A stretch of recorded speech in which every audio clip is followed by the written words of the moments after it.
Welcome to the BiggerPockets Money Podcast 400th episode. Yay! Where Scott and I talk about our money stories. Hello. My name is Mindy Jensen, and with me as always is my ski bum co-host, Scott Trench. Scott, how were the slopes recently? They were great, Mindy, and it's great to be here with my bored co-host, Mindy Jensen. That's right, because I'm a snowboarder. Scott and I are here to make financial independence less scary, less just for somebody else, to introduce you to every money story because we truly believe financial freedom is attainable for everyone, no matter when or where you are starting. That's right. Whether you want to retire early and travel the world, go on to make big-time investments in assets like real estate, or start your own business, we'll help you reach your financial goals and get money out of the way so you can launch yourself towards your dreams. Scott, I am so excited to share your story today, and I am excited for you to share mine, or help me share mine by asking me leading questions in the show. I always tell our guests when they're coming on the show, hey, don't worry, I'm going to be asking you questions and kind of leading you through the show. If we were in court, we would get an objection from the opposing attorney. Objection, leading the witness, because we're always asking these leading questions because I want to help you tell your story. So, Scott, I want to help you tell your story, but first, we have a money moment. This is our new segment where we share a money tip, trick, or hack to help you on your financial journey. Today's money moment is, if you want to save money on your everyday online purchases, use a browser extension such as Honey. This app will automatically search the internet for the most applicable coupons. Well, I like that. Who doesn't like saving money, right? Do you have a money tip or trick for us? Email moneymoment@biggerpockets.com. Mindy, before we get going in today's show, I just wanted to take a moment and thank some of our longtime listeners and members of the Facebook group, members of the BiggerPockets Money community for their engagement and their support of our show. And for that, we want to read two of the reviews that have been left on Apple and Spotify recently. First one here is highly recommend. I love this podcast. It's so informative, and they easily break down what is perceived as complex issues to manageable, easy to understand topics. Definitely one of my top 3 favorite finance-related podcasts. Another one, thorough and helpful. I have listened to Mindy and Scott for almost 2 years now and have been remiss by not writing a review until now. Mindy is a positive and thoughtful force and has been a great cheerleader for me. Scott is my analytical twin. His uncanny ability to identify goals and design a portfolio to back into those goals have shaped and codified how I approach my financial life. I appreciate all of the invaluable work they've done. Thank you so much to both of you guys. We really appreciate it. I think that was Erica and Courtney who left those reviews. We appreciate that, and would just always are grateful and appreciative of anybody who listens, and especially for those who take the time to leave a review, especially 5-star reviews that are nice. Thank you very much, everyone. Yes, thank you so much for listening. We could not do this without you. Well, before we jump in, let's tell everyone the 2-minute story of how you and I met and started the podcast. So with that, let's bring in our guest today, who is Mindy Jensen and myself. Mindy, welcome to the BiggerPockets Money Podcast. I'm so excited to talk to you today. That's my line. I can't actually remember exactly how we started the podcast. I have my version, and I'd love to hear how you think it went. You know, there's 3 sides to every story, your version, my version, and the truth. So how I feel the story starts is I was in the forums. I was the community manager, and I was in the forums all day, every day at biggerpockets.com/forums talking about real estate investing. And the most common question that I would get is, how do I get started investing in real estate with no money and bad credit? And the frugal girl in me just cringed every time I would read that question, because I'm like, you don't invest it with no money. What are you going to do if something breaks? And you don't invest with bad credit, because how are you even going to get approved for a mortgage? And I thought, we don't really talk about this on the BiggerPockets Real Estate Podcast, because I think they were kind of assuming that you had money and credit. So I said we should start a podcast talking about finances.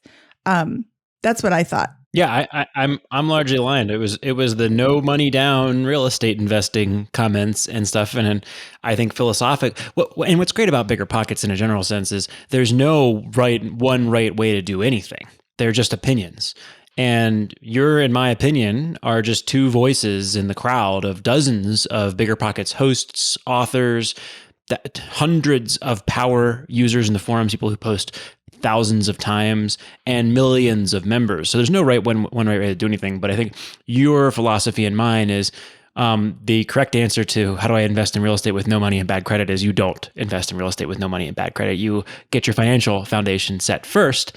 And hopefully if you're listening to the BiggerPockets Money podcast, you are aligned with that because that's what we try to preach twice a week here. Yes. Well, Mindy, I would love to jump in and hear, a refresher on your money story and what's new since the last time we interviewed you about your money story 4.5 years ago at this point. That was back in 2018, January 2018 is when we last heard an update about your money story. So what was your aha moment? When did you and Carl discover financial independence and begin aggressively pursuing it? So I don't know that we had an aha moment. We have always been frugal. And one week, Carl was having a horrible, horrible time at his job.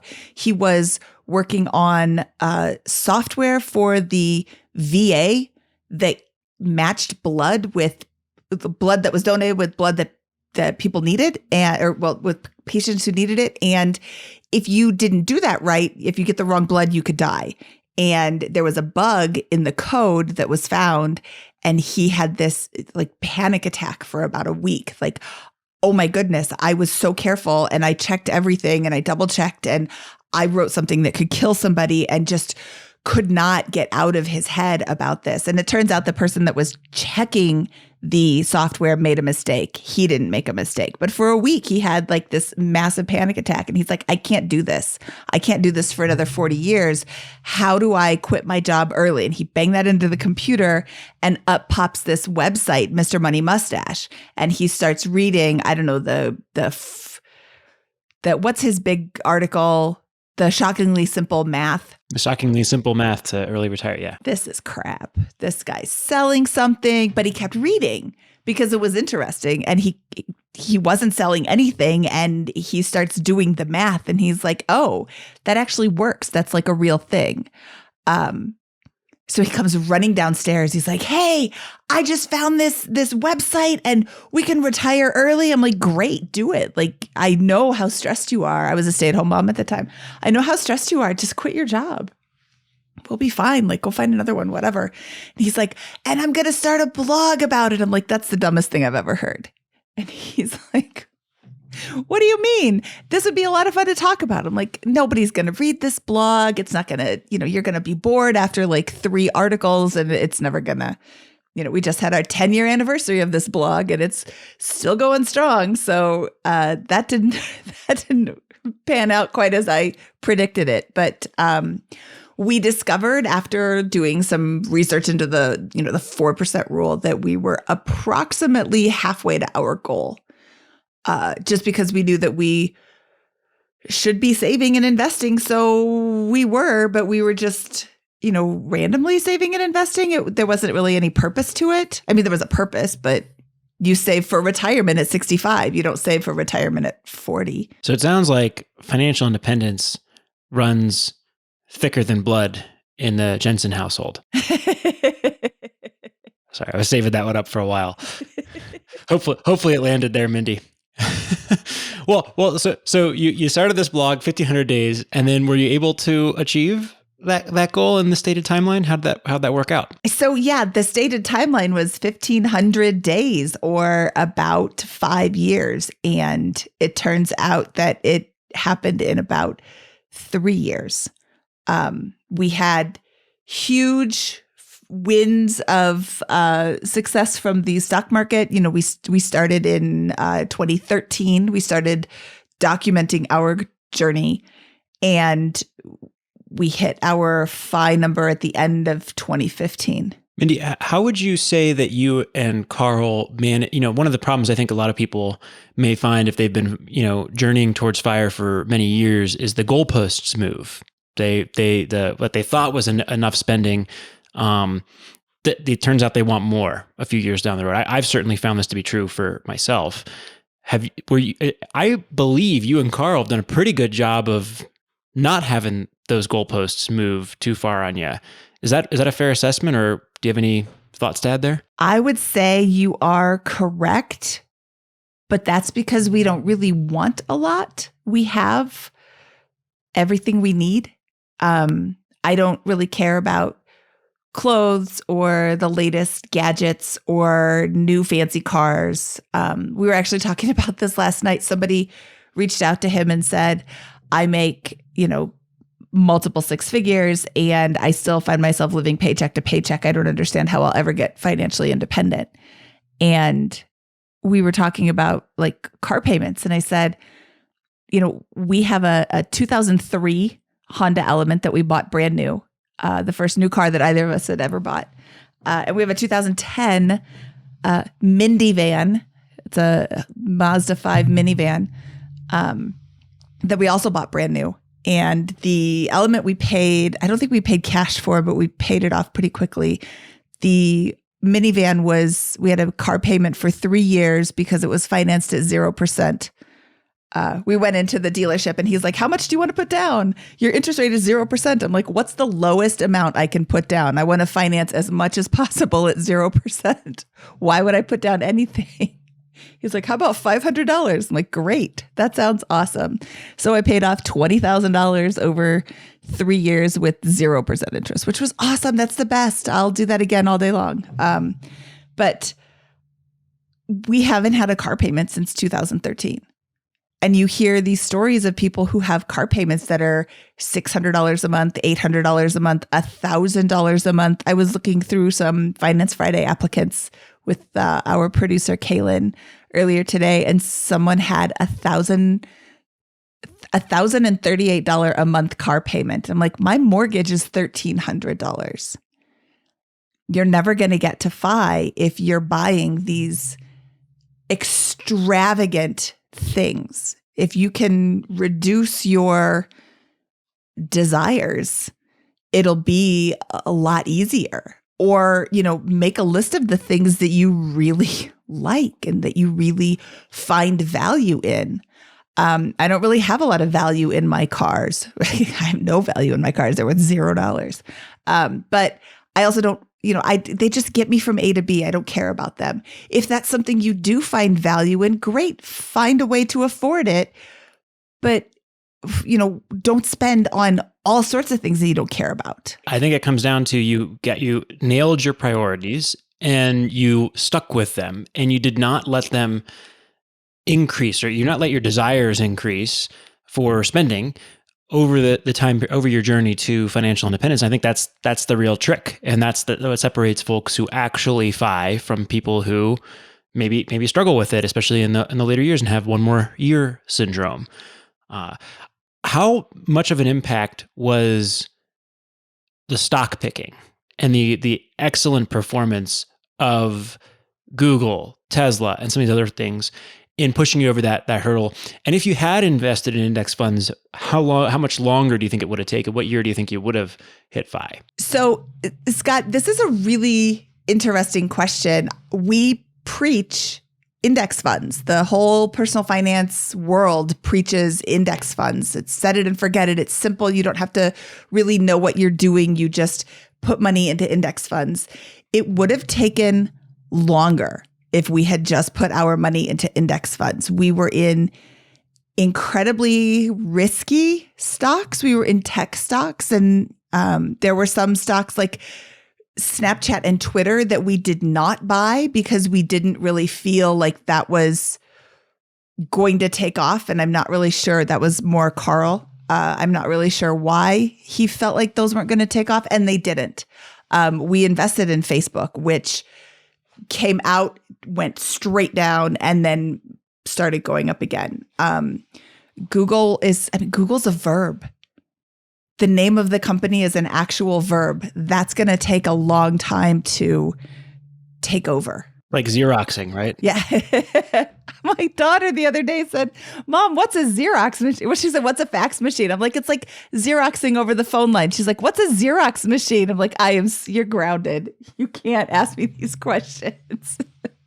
But yeah, when your company name is a verb, that's a pretty good That's a pretty good indication of a decent sized chance that that's going to work out. What did Warren Buffett say? Invest in companies with a big moat.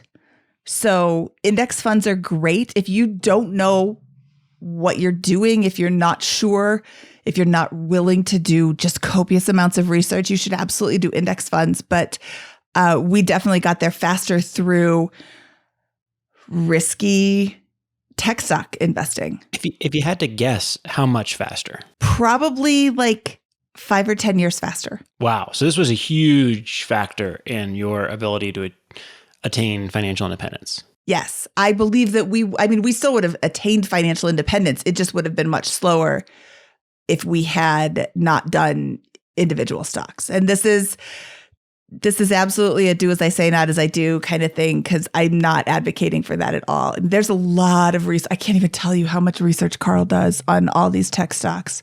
And then we talk about it. I'm like, if you think it's a great idea, let's go. Yeah. One of the things I see on the history that you do post on the blog is 25, 50% annualized returns or annual growth in your net worth, most of which likely was portfolio performance. So that is outstanding and really impressive. Yeah. So, well, there's more of it because we've had a lot of really awesome stock market growth in the last 5 years. There's not quite as much as there was because last year was not a really fabulous year. I lost, I think, 20% of my net worth last year, 40% of my net worth. I don't really like to think about those numbers because they're so big and so bad. Are there any kind of big changes you've made to your position at the strategy level, like how you think about building wealth now versus 5 years ago? Yes. So probably 5 years ago, we were still really heavily into individual stocks. I don't think we had very many index funds. And that was kind of the beginning of our index fund rollover. Like we would decide we didn't want to be in this one individual stock anymore. So we would sell it and invest all of the proceeds into index funds instead. We are approximately 50-50 of our net worth in real estate and stocks. And then of the stocks, it's approximately 50-50 individual stocks and index funds. And that used to be like 100% individual stocks, right? It used to be almost 100% individual stocks. Yeah. Awesome. I do have a question that I would like to pose to anybody who's listening, who is smarter than I or has a great answer for this, or even just a suggestion. What do you do when you do believe in the viability of a company? Let's use Google. You know what? No, let's use Apple because they haven't actually laid off anybody recently. I believe in the viability of Apple computers and Apple phones and Apple, the company, and I want to continue to own their stock. But because I bought so long ago at such a low price, my all-in dollars invested is low. But it has grown to be 30%, 50% of my entire portfolio. I still believe in the viability of the company, but much like Enron employees believed in the viability of their company until it all went to squat, when do you rebalance your portfolio? When do you decide, I don't want to own that asset, even though you have enjoyed such a big swing and you believe that there is more swing to gain? You don't want your whole portfolio in one stock. How do you figure that out? I have asked this question of a lot of people and I don't know what the right answer is. I don't know what answer I want to hear. I mean, kind of I want to hear, you're doing great, keep it going. But I don't know that that's the right answer either. So, that's a question to the listeners. Scott, you can chime in if you want to. So you're saying my problem is I bet on Google 10, 15 years ago. And that worked. Same with Tesla, same with Facebook, all these other ones that I know you and Carl have invested in. Small dollars, now it's huge. And I think that this is the conundrum is if you are picking individual investments, you are going to have this problem if you invest for any length of time unless you're super unlucky, right? Your average returns across a set of 50 of these bets over the course of a lifetime may be close to the stock market. But when we talk about index fund investing, we're just saying, that stock picking mathematically on average is no better or worse than just, in fact, it often is worse than just going with an index fund investment. But if you throw darts at the dartboard, a couple of them are going to hit and a couple of them aren't. Now, I'm not saying you guys threw darts at the dartboard. Carl obviously did a tremendous amount of research on that. And you're extremely knowledgeable about these investments. So it may be that you are better than average at picking technology stocks and these types of things and able to get that return, right? It is possible. We know that some investors can do it if you're willing to put in hundreds or thousands of hours to find that alpha, right? Which I think you guys have done. So that's one. Then if you make investments over a long period of time, you are, again, unless you're very unlucky, going to have some big winners. We had a gentleman from San Francisco who bought a condo 10, 15 years ago, and that was like half of his wealth. Same question. What do I do now that I've won, but my portfolio doesn't make any sense? If I had $1 million and 500,000 or $1 million, I wouldn't put half of it into Google right now, even though I still think Google is good, right? So am I framing the conversation? I'm really just kind of framing the groundwork here. Right. And you've used a word that I want to highlight. You've used the word unlucky. If you do this, you might get unlucky and, have negative returns. This was all luck. This was absolutely, we looked into the companies, we did some research, we felt like it was going to be a good bet, and we lucked out. There were other stocks that we don't talk about, like the Las Vegas Sands casino. That didn't turn out so well. I know I'm using the word unlucky intentionally, right? Because if you make 20 investment decisions and none of them work out to a couple, an order of magnitude better returns than the other ones, then you're unlucky, right? If you're betting on tech stocks and nothing happens, then that's unlucky, right? Across a pool of bets. So by definition, this strategy is going to weight you. This is like venture capitalism 101, right? Is they make 100 bets and 2 or 3 of them carry the entire portfolio across that. So investors will inevitably hit the result of having 1 or 2 or chunks of their portfolio that dramatically outweigh everything else that's going on.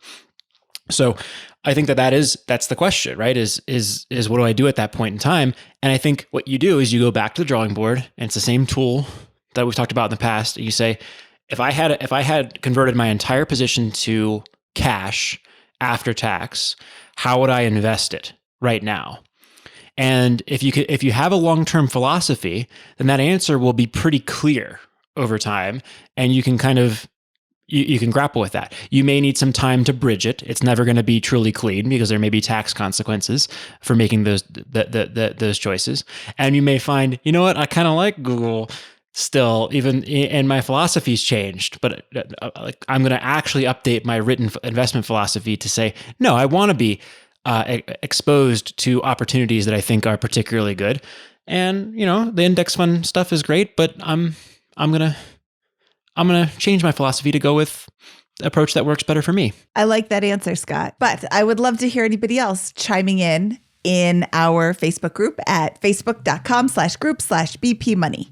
But Scott, this is enough about me. Let's turn the tables on you. Scott, welcome to the BiggerPockets Money Podcast. I'm so excited to talk to you today. Thanks, Mindy. It's great to be here. Let's look at your journey to CEO of BiggerPockets. That's kind of an impressive deal because you're like 14. Yeah. 32. So twice 14 plus 4. But my journey to BiggerPockets, when I started my career in 2013 at a Fortune 500 company as a financial analyst, and within 3 months realized I wanted to become financially independent. So I had a massive advantage over a lot of other folks on the journey to FI, in that I discovered the concept when I was 23, had no wealth, but also had no debts. Thank you to mom and dad for paying for college. And discovered the core concepts right away. So I was instinctively, fairly frugal and protective of my money, but was very much again, informed by here's the playbook from Mr. Money Mustache, from BiggerPockets. And so right away, within 3 to 6 months of starting my job, I discovered both of those platforms. I was immersing myself in the world of, personal finance, mad scientist, all these other different types of content out there, and formed the plan. I'm going to frugal my way to financial independence, put that money into index funds and house hack and invest in real estate to get there. And by June of 2014, I had saved up my first 25 grand by working my job, packing lunch, driving for Uber, and otherwise just accumulating cash. At that point in time, I made 2 decisions. One was to go under contract on a duplex here in Denver. I bought it for $240,000. It's worth almost 2.5, 3 times that much now, maybe giving back 10, 15%, we'll see this year in valuation. And then the other was to join BiggerPockets as an employee. And the way I did that is I met Josh Storkin, our founder, through a networking little mastermind group that I had joined because of the podcast. The BiggerPockets real estate podcast had encouraged me to go network with local real estate professionals. And so I did that. I followed that advice, and one of them happened to work in the same space as Josh. I love that story. Would you please tell how you just barged into Josh's office to introduce yourself? Well, I was overwhelmed. I was like, oh, this guy, Josh, he's changing my life. And Brandon, and I'm following their advice. I'm here right now. So I knock on his door and I tell him, hey, Josh, I'm a huge fan. Would love to buy you lunch sometime. And he claims to remember it differently, but I remember something to the effect of, go away, kid, you're bothering me. And so that happened. I got his email. I followed up 3 more times, and eventually I met up with him. I can't remember if I ever got lunch with him or not, but I was definitely invited to an interview, which I was not expecting a few days or weeks later after that first meeting. I think it was a few days later, because you had offered, when you told this to me, you offered your financial analyst services at the same time that he was like, I have a big financial analyst problem. And this kid comes in, barrels into his office. If you don't know Josh, that's not his favorite thing, when somebody just wanders into his office unannounced, no meeting scheduled. You just wander in. Well, it worked. So for him to say, get out of here, kid, is pretty on brand. I want to point out, I also offered a job, in a brokerage. I might have gotten my agent license at that same time. And another guy from the mastermind that I was in took that route and became an agent. And I believe that route went very, very successful. The brokerage is called Thrive Real Estate. They're doing fantastic. And I believe that there's the income potential in that job would have been in a still significantly high. So it's always kind of like interesting to go back to these inflection point moments, because obviously joining BiggerPockets has been the ridiculous advantage in my career in building wealth, the connections, the network, the compensation and the role here of CEO. But it's always interesting to think about that inflection point of like, hey, I would definitely not be hosting this podcast, talking to you right now, or doing any of these things, but I would probably still have a real estate portfolio and have had a couple of good years as an agent if I had taken that path. And I just find it interesting to kind of like think through that key point in going through like this incredible luck. But I actually had 2 good options at that point in time, one of which I'm very glad I chose. But just something I philosophize about sometimes. Were you actively looking to leave the world's worst company to work for? I was, yes. I was telling my colleagues about my goals to become financially independent, and one of them just said was like, "Well, I don't know what you're doing in this chair right here." At that, and that just really stuck with me for all these years. And I was like, at that moment in time, it was 6 months, 9 months into my job. I was like, I have to make a change into something that is scalable, that has opportunity in front of me. Okay, so how did you scale to CEO? That's not something that you do at 32. I don't know if you know that. So first, I joined a 3-person company as the 3rd employee, right? So this was a true startup at that point in time. It was bootstrapped by Josh. There wasn't like investment capital in play.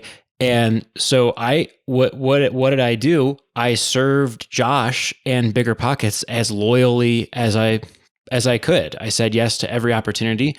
I really wanted to write for the blog. I wanted, I have an ego about me. That's just why I'm in front of this mic right now talking to you about money and my personal story. And I wanted to talk about these things and put my thoughts out there and get feedback and reactions. And he wouldn't let me do that. So I wrote for the blog. He wouldn't let me do that during work hours because that wasn't the job I was hired for. So I did it after hours. So I would stay from 5 until 8, 9 o'clock at night sometimes after biking along the Cherry Creek Trail path. I had a nice set of lights and all that kind of stuff. And I would just write blog posts for hours after that and participate in the forums and those kinds of things.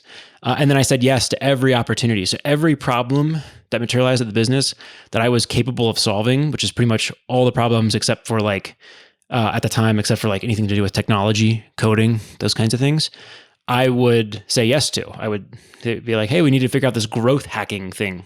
Go figure out how to set up A/B tests and other campaigns using these softwares. I would figure out how to do that. I would self-educate, read a book, and then go and apply it. And so I just did that for a couple of years. I never asked Josh for a promotion or raise in all the years I was working for him. What? Did you get promotions and raises, or did you just not ask? Yeah, they just kind of came. So I don't know if that's a good advice. I don't know if other people should follow that or not. No. We always talk about ask for that, but I don't think I ever had a single conversation to that effect. Maybe once or twice asking about different ways to earn commissions, but never. I was never like, Josh, could I get a new title or could I get a raise? He would. I believe that because I served his interests and BiggerPockets as loyally and to the absolute best of my ability, that was just then rewarded by him and then by future shareholders. That's very interesting. So I would say, here's Scott's do as he says, not as he does thing, where we had Erin Lowry on the podcast and she recommended having these uncomfortable conversations. And here's how you have these uncomfortable conversations with your boss. And, you keep a praise folder in your email. And anytime somebody sends you an email that says, hey, you did a great job on this thing, you put it into your praise folder. So when it's time to ask for a raise or it's time for your review, you can bring that forward because it's hard to find those, in the moment. But when you get them, you're like, ooh, let me just save it over here so I can find it easily. And I think that's good advice, and I agree with it. It's just not what I did. And my circumstances may be completely different, right? Third person at a startup. What is my skill set? Where would I go? How would I apply to another job if I were to do that? Right now, I don't have my skill set is serving BiggerPockets as to the best of my ability for the last 9 years now. Has it been 9 years? Mm-hmm. Holy cow. Okay. So I think that's a really good, I think you had a really good point there, though. You said, I did whatever Josh asked me to. You were young. How old were you? 24 or something? Yep.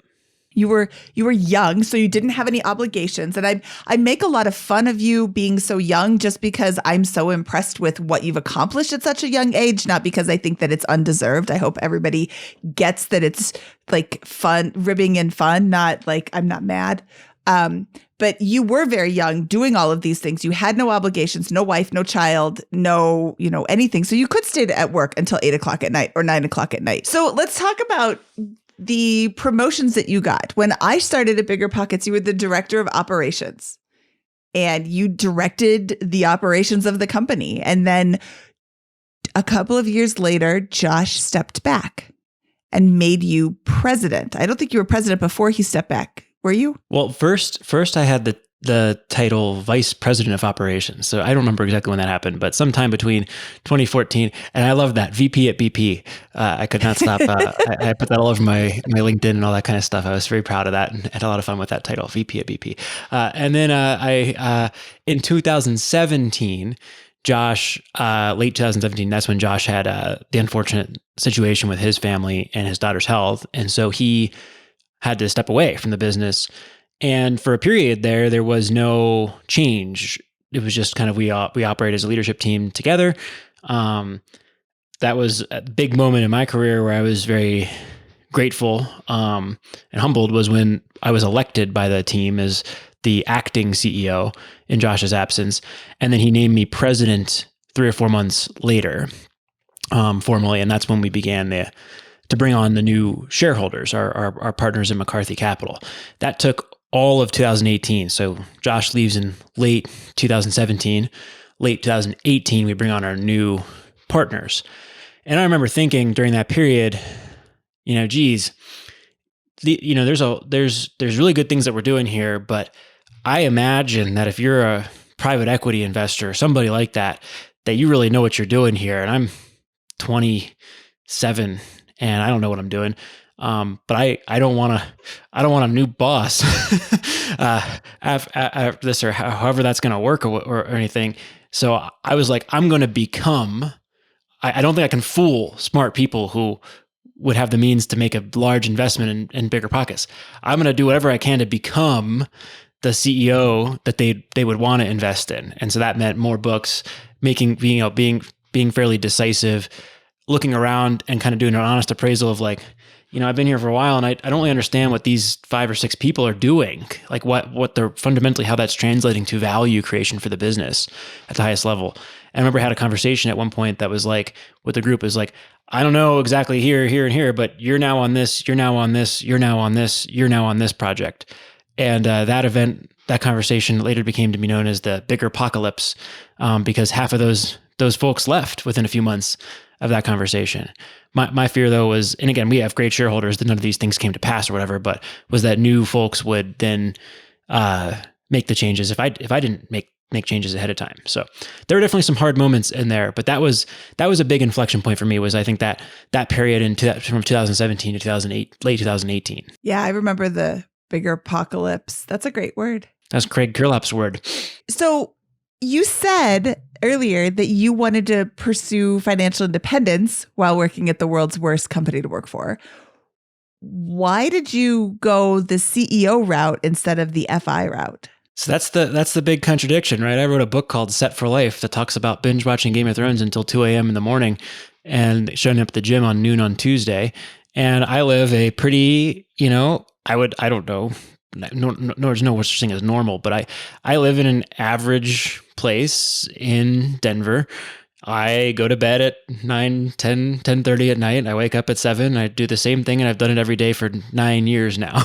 I work more than 40, 50 to 55, maybe a little more hours a week at a job in a corporation, doing all these different, drive my Corolla and live what I assume to be pretty reasonably consistent with an upper middle class lifestyle here. And so that's there's some ironies in that story. Is that answering your question, Mindy? Well, no. Why did you choose not to pursue financial independence? You could have. You've got how many rentals? 8 doors, 4 doors, 16 doors? I can't remember. Oh, why? Yes. So that's the what. Why is because I'm addicted to this. This is, I feel like we've got something really cool here. I feel like we're helping a lot of people. I feel like we're succeeding in our mission, and people are actually becoming wealthier and investing and making better quality decisions as a result of the work we're doing here at BiggerPockets. We've got a team. We've got careers that are blossoming here at BiggerPockets. And it's fun to grow the business as a business challenge. It's fun. It feels a little bit like winning in a business context. Maybe it is. And I'm very competitive, and this gets my juices flowing. So I love what I do every day. And yeah, I suppose I could easily leave and retire. But I'm here because it's fun and I like it. In the FIRE movement, so many people focus on the RE part of FIRE. And we had Jill Schlesinger on just a couple of weeks ago talking about FINE, financial independence, next endeavor. And I think that is a better way to phrase it, because so many people are like, oh, I can't wait to quit my job. Well, then get a different job that you don't hate actively. I've had jobs that I hated actively, and it's so much easier to not work there. And I think there's some chicken or egg too there, is as you move towards FI and get better at this, you're probably going to get really knowledgeable about a lot of investing concepts. It's going to make you better at your job, and you're going to have power over the situation with your boss, where you can leave that job and begin exploring other options if you're unhappy. And mentally, that leap is going to be easier and easier as you have more cash in the bank and more passive cash flow. So I think that's part of the story. Yeah. But also, like, what is that phrase? If you enjoy what you do, you'll never work a day in your life. Sure, you will. You'll still work a day in your life, but it's a lot easier to go to a job that doesn't actively suck. Well, Mindy, I want to go back 1 second here also because I think that there's philosophically, what was the reasoning behind all of this? I think is what you're trying to get at over the last nine years from this journey. Like what motivated that journey?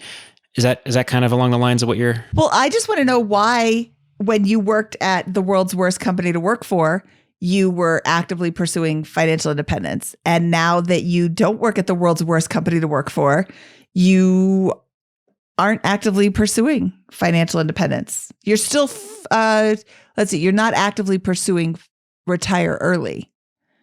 You're still keeping an eye on your finances. You're still investing in real estate. You're still investing in the stock market. You're still investing in your 401k, and you're doing all of these things to help further solidify your financial position, but you're not actively looking to quit. Yeah. And that's because I love what I'm doing. I will say that, do as I say, don't do as I did, do as I say, or whatever you're talking about. Do as I say, not as I do. I would say that there was an intentional philosophy underlying all of these actions the whole way through.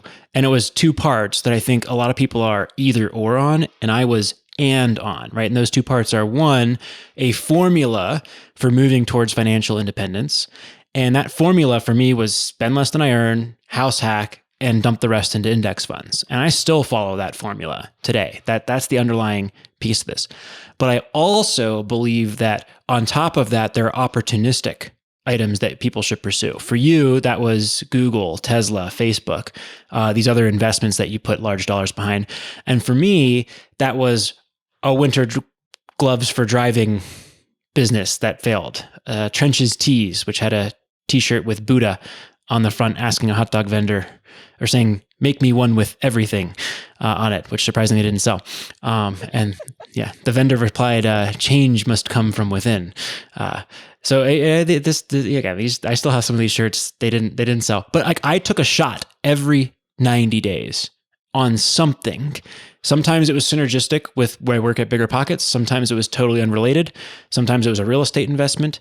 But I did that every 90 days for the last 10 years. I've done something with my extracurricular time to move my position forward, whether it's a big investment, like I said, in real estate, a shot at a small business, a major portfolio move, writing a book, writing another book with you. Those types of actions I think have been really important, and I think are sometimes dismissed because you can't quantify it. But you know that if 9 out of 10 businesses fail and you start 10 businesses, one of them is going to be successful. And so, look, what has been 10 years, that's 40 quarters since I started my journey, and I've taken 40 some odd shots at advancing my position. And 4 or 5 of them have been very effective and built the 80-20 of my net worth. So Scott, this is episode 400 of the BiggerPockets Money Podcast. And way back on episode 2, we interviewed you about your money story. What's changed in 398 episodes? Well, so the biggest change I think is becoming CEO. So that was that inflection point throughout that 2018. That was beginning of 2018 is when we started money, right? 2018. Yeah. You had a baby. Yeah. So that was a big change for me. Frankly, I would say not much else has changed from a strategy perspective for me. I bought 2 or 3 more properties, 3 more properties here in Denver. I made a handful of syndication investments. I added to the pile in the index fund investments. We came out with first-time home buyer. We did all parts of the portfolio, and it's really just been letting the snowball accumulate from a personal financial situation. So there's been plenty of other updates on the personal front, like getting married to a wonderful, wonderful woman and having our firstborn child who arrived last October. But yeah, those from a financial journey, those have been the big milestone. So right now, again, it's my philosophy. My philosophy has not changed. I've stuck to it, and I have continued dumping cash again into boring old index funds, buying, I think it's 3 more properties since that episode in 2018, a handful of syndication investments, and continuing to grow BiggerPockets here. And from a financial standpoint, what percentage has your net worth grown? Probably 150 to 200%. Okay. Yeah, two to three times bigger than it was at the end of 2018. Scott, what are you doing now with your portfolio? Yeah, so one of the things that I have been noodling on for a while is why I'm not invested in bonds. Because you're not old enough. Well, so here's where I'm at with that. I feel like bonds are a drag on your portfolio returns over the long term. At least they were for the last 10 years because of such low interest rates. But what's changed in the last year is rising interest rates. And so and to me, a obvious conclusion that comes from rising interest rates is to lend more, own more bonds. It's a better investment now than it was 2 or 3 years ago for sure. And I think that if you believe the S&P 500 is going to return 10%, give or take, over the next 30 years, and you can earn 8%, 7 to 10%, and you can earn 8% lending, why wouldn't you lend at least more with a bigger portion of your portfolio? And so again, I think this is just a very simple observation. And I'd love to get beat up in the Facebook group if people have different opinions on this. But to me, it feels like, what am I doing here? Why am I all in stocks when it's higher risk or higher volatility, at least in the same returns as what I can get, or very close to what I can get in the bond market? So I'm actually really repositioning a good chunk of my portfolio into debt. And the way I'm doing that is I'm buying hard money loans or lending directly with private lending. This is Lend to Live. We had Alex Brashears and Beth Johnson on the BiggerPockets Money Podcast to talk about this a while back.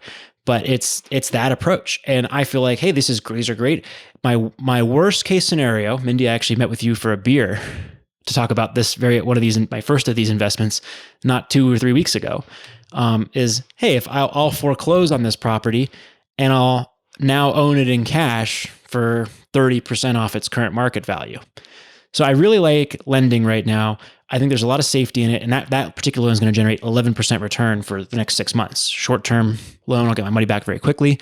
If things go well, things go very poorly, I'll own a property near where Mindy lives for a significant chunk off. Although, again, after figuring out the foreclosure law here in Colorado.